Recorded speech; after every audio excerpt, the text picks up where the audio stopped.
Rejection feels personal because the mind interprets it as a verdict on worth. But the Stoics understood something most people never learn, which is that rejection is not a judgment of your value, but a test of your direction. And the pain you feel after being rejected is not caused by the event itself, but by the story you tell yourself about what it means. Because the moment you believe rejection defines you, you surrender power. But the moment you see rejection as information, you reclaim control. And this is where the comeback begins, not with revenge, not with validation, but with clarity. Because every rejection removes illusion and exposes truth, revealing who was aligned with you, who wasn't, what was weak, what was underdeveloped, and what needs to change. And the disciplined response is not emotional collapse, but strategic recalibration. Because Stoicism teaches that life does not owe you acceptance, approval, or fairness. It only offers opportunity disguised as resistance. And the strongest individuals are not those who avoid rejection, but those who metabolize it into growth. Because rejection strips away entitlement and forces humility. And humility is not weakness, but accuracy. The accurate understanding of where you stand and what must be built next. And when you accept rejection without bitterness, you immediately rise above it. Because bitterness chains you to the past, while acceptance frees you to move forward. And the Stoic comeback begins by refusing to beg for validation from people, systems, or outcomes that have already said no. Because chasing approval after rejection is a form of self-betrayal. And Epictetus warned that if you depend on what is outside your control, you will live as a slave. And approval is always outside your control, but effort, discipline, preparation, and resilience are not, which is why the winning response to rejection is silence, structure, and work, not explanation, not drama, not self-pity, because the world does not reward those who complain about rejection. It rewards those who return stronger, sharper, calmer, and more capable. And this is why the Stoics train themselves to expect rejection, because expectation removes shock. And when you're not shocked, you're not destabilized. And when you're not destabilized, you can think clearly. And clear thinking under emotional pressure is an advantage few people possess.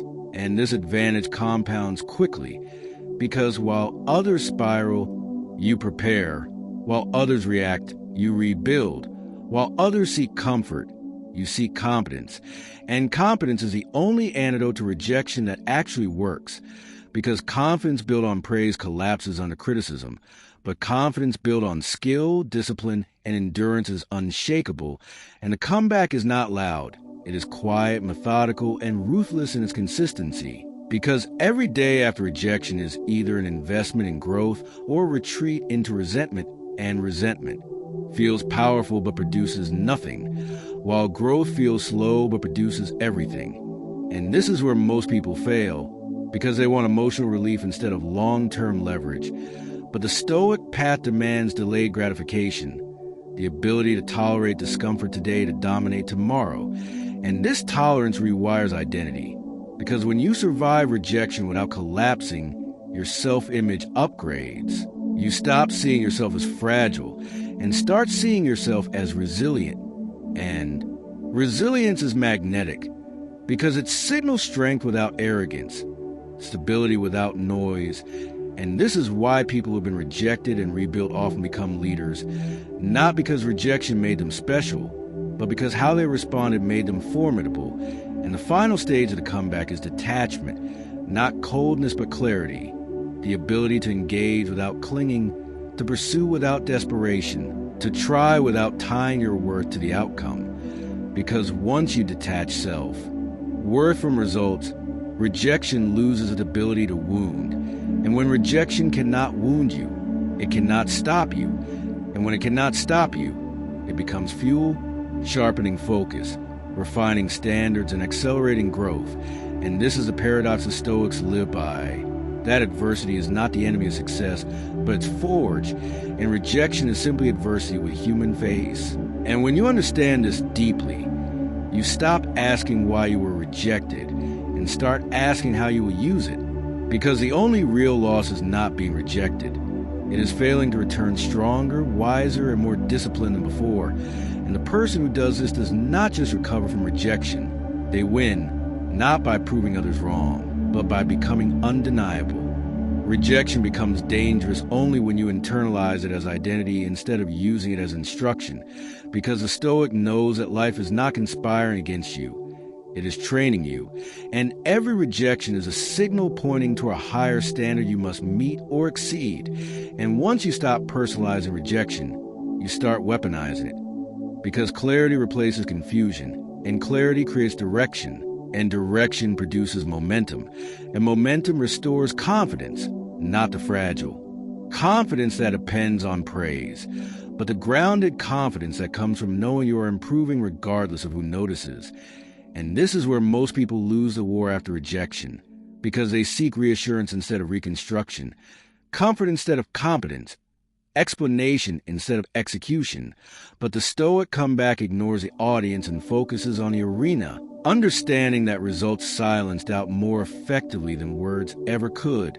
And when you rebuild yourself after rejection, you do it quietly, strategically, and relentlessly, tightening routines, upgrading skills, strengthening the body, sharpening the mind, and disciplining emotions, because discipline is the fastest way to restore self-respect, and self-respect is the foundation of power, and power does not beg to be accepted. It attracts recognition naturally, and this is why chasing the people or systems that rejected you is always a mistake, because it keeps you psychologically subordinate. But when you walk away and work, you reverse the hierarchy, and over time rejection that once felt humiliating becomes irrelevant, because your life has expanded beyond it.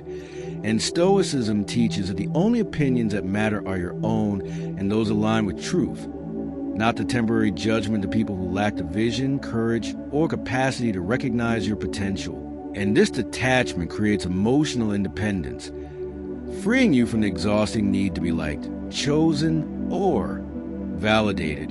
And once free, your energy returns, your focus sharpens, and your ambition matures, no longer desperate, no longer reactive, but deliberate, controlled, and patient. And patience is critical, because the comeback from rejection is rarely immediate. It unfolds over months, sometimes years, through consistent effort invisible to outsiders. And this invisibility is a gift, because it removes pressure, expectation, and comparison, allowing you to grow without interference.